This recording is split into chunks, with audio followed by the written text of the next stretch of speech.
रहता है, आप सो जाते हो फिर भी सांस चलती रहती है, तो उसकी खोज करनी है। यही परमात्मा की खोज है। सांसें चलाता कौन है? जो सांसें चलाता है वही परमात्मा है।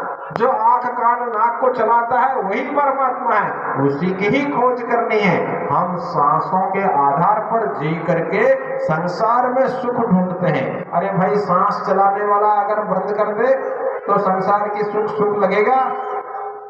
जब चलने की तैयारी होती है तब संसार की कोई भी चीज हमें अच्छी नहीं लगती। तो परमात्मा के मार्ग में जब हम महापुरुष के शरण में जाते हैं, यत् चक्षुषा न पश्यन्ति येन चक्षुषि पश्यति तदेव ब्रह्मत्वं विद्धि नेदम यदिदम उपासते। संसार के काम करेंगे, संसार के अंदर पैसा कमाएंगे, संसार के अंदर बड़े से बड़ा मकान बनाएंगे, क्या हो जाएगा? मकान बनाने में कोई हर्ज नहीं है। होगा क्या? इतने जन्मों में हमने मकान बनाया, कहाँ गए? कोई एक बार, हम पहली बार इस दुनिया में नहीं आए हैं। अनेकों बार, करोड़ों बार इस संसार में आकर के हम जा चुके हैं। इतने बार इस संसार में आए, मकान बनाया और चले गए। आज वो मकान हमारे काम के हैं क्या? अगर आज तक के जन्म में जितने भी मकान बनाए, जितने भी पैसा कमाया, जितना भी अपना घेरा बड़ा कर लिया, कर क्या रहे हम? जन्म से लेकर के अब तक हम सबके पास समय नहीं है, तो करते क्या है? एक ही काम है, दूसरे के जेब में जो नोट पड़ा है वो कैसे मेरे जेब में आ जाए। इसलिए हम सब बिजी हैं, किसी के पास समय नहीं है। कोई इंजीनियर बना है, उस आदमी के पैसा लेगा और उसको नक्शा बना देगा। कोई डॉक्टर बना है, वो पैसा लेगा, इंजेक्शन लगा देगा। बिना पैसा के कोई कुछ करता है क्या? नहीं कुछ करता है। तो प्रत्येक प्राणी चाहता है कि मैं ऐसा कुछ काम करूं जिससे मेरे पास ज्यादा से ज्यादा पैसा आ जाए। पर होगा क्या? जैसे ही यहां से छूट जाएगा, सांस रुक जाएगी, शरीर छूट जाएगा, उस पैसे से मेरा कोई रिश्ता नहीं रह जाएगा। उस मकान से मेरा कोई नाता नहीं रह जाएगा। वो जो रजिस्ट्री हुई है ना, वो इस शरीर के नाम हुई है, और ये शरीर आपके साथ जाने वाला नहीं है। जाएगा? आपको अकेले जाना पड़ेगा। शरीर तो यहीं पड़ा रहेगा और इसको यहीं जलाया जाएगा।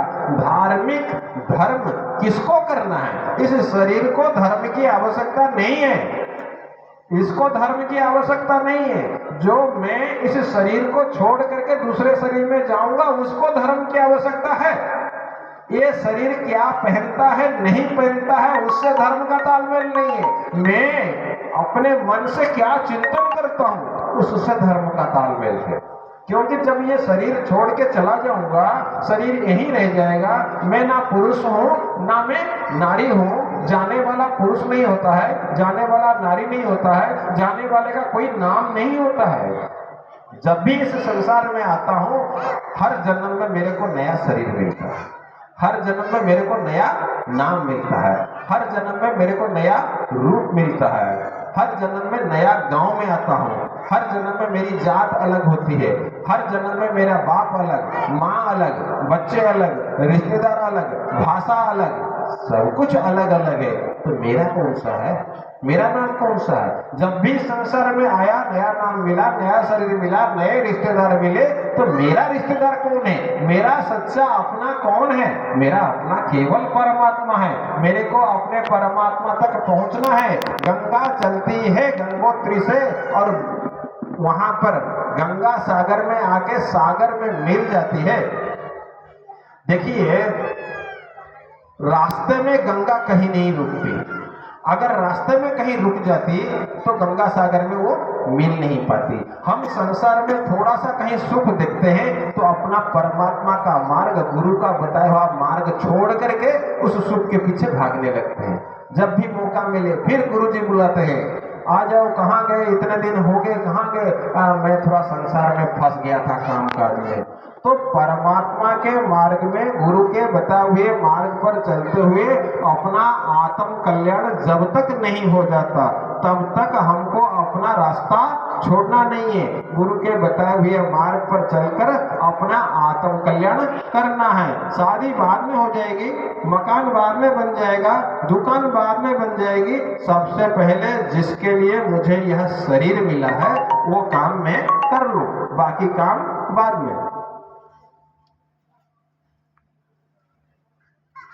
तो परमात्मा के मार्ग में जब हम चलते हैं, हम धार्मिक बनना चाहते हैं। धर्म किसके ऊपर निर्भर करता है? मेरे माध्यम से किसी को कष्ट ना हो। धर्म यहां पर है। मैं क्या पहनता हूं वो धर्म नहीं है। मैं कहीं अगरबत्ती घुमाता हूं वो धर्म नहीं है। मेरे मन के अंदर किसी दूसरे को दुख देने की भावना नहीं है, यहां धर्म टिकता है। मैं पाप ना करूं, मैं झूठ ना बोलूं, यह धर्म है। मैं किसी को कड़वा वचन ना बोलूं, यहां धर्म टिकता है। अनर्थक ना बोलूं, मैं सबकी मंगल का कामना करूं। जब हम कार्यक्रम करते हैं, आहुति देते हैं, तो वहां संपूर्ण विश्व की मंगल कामना की जाती है। तो मेरे चित्त के अंदर कम से कम मैं अपने सारे गांव की मंगल कामना तो कर सकता हूं ना। कैसे कर सकता हूं? मेरा जीवन कैसा होना चाहिए कि मैं पूरे गांव का कल्याण चाहता हूं। अगर मैं डॉक्टर हूं, देखो धर्म की बातें मैं बताता हूं। अगर मैं डॉक्टर हूं, मेरी तनख्वाह लगी हुई है, अस्पताल से तनख्वाह मिलती है, तो आगे पीछे मेरे पास समय है। मेरे गांव में कोई गरीब है, वो बीमार है, मैं उसको दवाई खरीद के नहीं दे सकता। दवाई का नाम तो लिख सकता हूं ना। अगर मैं डॉक्टर हूं तो उस गरीब को दवाई का नाम लिख के दे दूं, अपना फीस ना लूं, तो मैं धर्म कर रहा हूं। परमात्मा ने मुझे दे रखा है, परमात्मा ने मुझे पढ़ा रखा है। मैं शिक्षक हूँ, स्कूल में टीचर हूँ, स्कूल में पढ़ाता हूँ, मुझे तनख्वाह मिलती है। गांव में गरीब बच्चे हैं जो पढ़ाई के लिए खर्च नहीं कर सकते, ट्यूशन का पैसा दे नहीं सकते, तो मैं ट्यूशन पढ़ाता हूँ पैसे लेके, उसके साथ 5-10 गरीब बच्चों को भी बिठा दूं, वो भी पढ़ लेंगे, मेरा तो कुछ जाएगा नहीं। परमात्मा दे रहा है जो मेरे को चाहिए, पर उस गरीब का भला हो जाएगा। मेरे पास परमात्मा ने दे रखा है, मेरा भाई बीमार है, उसको दवाई की जरूरत है, मेरे पास पैसे की कोई कमी नहीं है, तो मैं उसको दवाई खरीद के दे सकता हूँ। भाई ना भी हो, कोई भी पड़ोसी है, हम कहते हैं ना, सर्वे भवन्तु सुखिनः, मंत्र बोलते हैं, सर्वे सन्तु निरामया, सर्वे भद्राणि पश्यन्तु, मां कश्चित् दुःखभाग् भवेत्। सर्वे भवन्तु सुखिनः क्या है? सभी सुखी रहे। तो उसके लिए मैं कर क्या रहा हूं? मंत्र तो मैंने बोल दिया, सभी सुखी रहे। क्या सचमुच में मैं चाहता हूं सभी सुख रहे? मैंने अपने घर में 4-5 लोग हैं, उनको परेशान करके रखा है ना। किसी से मेरी बनती नहीं है, लड़ाई है, मैं चाहता हूं मर जाए, बीमार हो जाए, नष्ट हो जाए, उसकी दुकान लुट जाए। तो कहां? मैं अंदर से सबकी सुख की कामना नहीं करता हूं। धर्म यहाँ पर टिकता है, मेरे अंदर से आवाज आए, सभी सुखी रहे। यानी सवेरे से लेकर के शाम तक वाणी ऐसी बोली है, मन का आपा खोए, औरन को शीतल करे, आप भी शीतल होए। मेरे बोल कैसा होना चाहिए? ऐसे बोल बोलूं कि सुन करके अगला खुश हो जाए और मैं भी खुश हो जाऊं। किसी को गाली दे करके, किसी के पीछे निंदा चुगली करके दूसरे को कष्ट ना पहुंचाऊं। तो मैं अपने परिवार के अंदर, घर के अंदर, गांव के अंदर, गली के अंदर ऐसा कुछ करूं तो मेरे गांव में जितने लोग हैं सब मेरे से खुश रहे, मेरे से दुखी कोई ना हो। अगर ऐसा है, मैं किसी का कष्ट देख नहीं पाता हूं, सबका भला चाहता हूं, तो मैं धर्म कर रहा हूं। मैं किसी को कष्ट देता नहीं। एक, मैं सबकी भलाई के लिए प्रयत्न करता हूं। दो, उसके बाद कौन परमात्मा को पाता है? निर्मल मन जन सो मोहि पावा, मोहि कपट छल छिद्र न भावा। परमात्मा को वही पाता है जिसका मन निर्मल है। मन में क्या है? मन में मल क्या है? कपट, छल, छिद्र। कपट तो आप समझते हैं ना, सामने कुछ बोलना और पीछे कुछ बोलना। जैसे आपको घर पे रोटी पानी बना करके बैठे हैं, उधर से दरवाजे पर कोई अतिथि आ गया, आपका कोई रिश्तेदार आ गया घर पे रात को 9 बजे, तो बड़े प्रेम से उसके सामने आप बोलते हैं कि बहुत अच्छा किया, बहुत दिन बाद दर्शन दिया, और पीछे जाके बोलते हैं बिना फोन किए बिना बताए आ गया, अब इसको रोटी कहाँ से दें, इनके लिए रोटी तो बनी नहीं, पीछे गाली देते हैं और सामने हंसते हैं। इसको कहते हैं कपट। मन में खोट है, जो अंदर है उसको सामने करिए। कोई पूछता है पापा घर में हैं, तो बाप बेटे को बोलता है बोल दे पापा घर में नहीं है, तो बच्चा जो है ना वो कपट नहीं करता है, वो बाहर जाके बोलता है पापा ने बोला है पापा घर में नहीं है, तो उसको बुद्धि का कपट करना नहीं आता है। तो हम भी ऐसे सरल हो जाएं, सबके सामने एक जैसा हो जाए, आगे कुछ पीछे कुछ, मोहि कपट छल छिद्र न भावा। छल नहीं करना चाहिए, किसी को ठगना नहीं चाहिए। हम काम करते हैं, मजदूरी करते हैं, मजदूरी का पैसा लेते हैं, जितना पैसा लेते हैं 8 घंटे का काम कर ले, पैसा लें तो चोरी नहीं होगा। काम किए बिना सो के अभी चाय पी रहा हूँ 15 मिनट बैठ गया, सिगरेट पी रहा हूँ 15 मिनट बैठ गया, फिर शाम को पैसा ले लेगा 5 बजे, तो आपने चोरी की। आप इस संसार में किसी को ठगते हो, आपको क्या लगता है आप ठग करके फायदे में रहते हो? ऐसा नहीं है।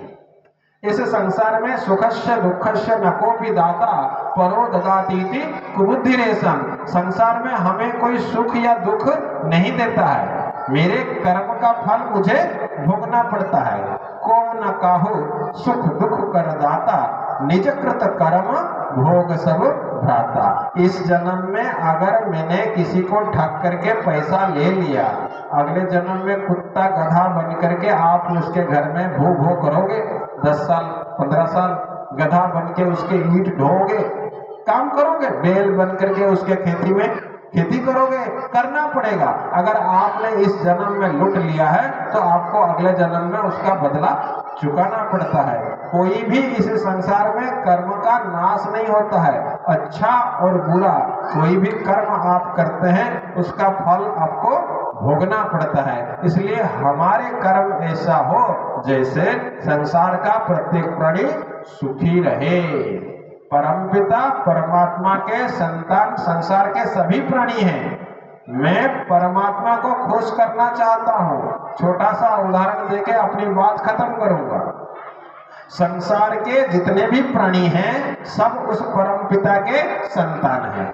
मैं परमात्मा को खुश करना चाहता हूँ। मुझे लगता है मैं सीधा परमात्मा को खुश कर दूंगा, ऐसा नहीं होता है। परमात्मा को खुश करना है तो आपको संसार के प्रत्येक प्राणी को खुश करना पड़ेगा, तब जाकर के वो खुश होगा। अगर दादाजी को पापा को खुश करना है तो उसके जितने पोते हैं बच्चे हैं सबको खुश करना पड़ेगा।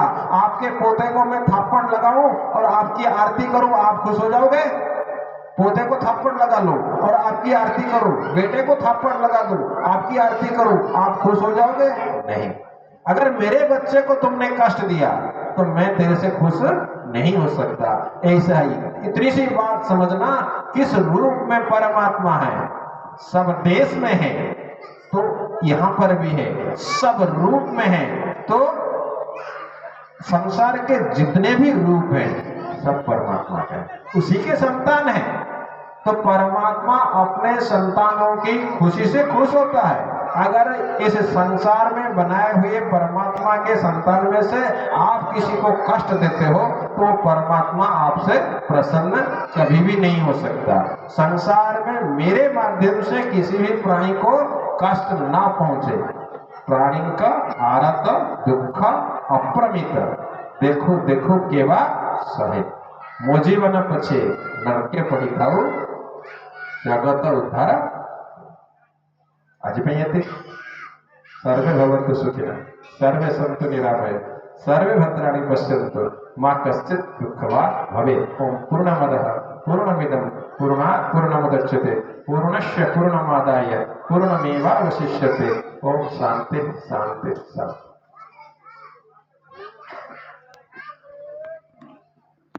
परम ब्रह्म गुरु महामहिमालेख जय माधवानंद जी महाराज अति मूल्यवान समय दे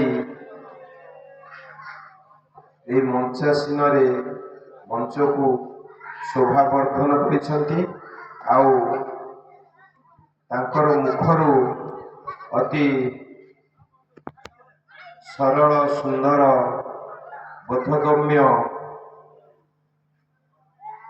हिंदी भाषा रे धर्म आलोचना कले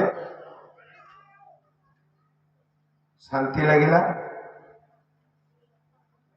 माधवानंद महाराज कहवा उद्देश्य होछि आमे समस्ते होछंती परम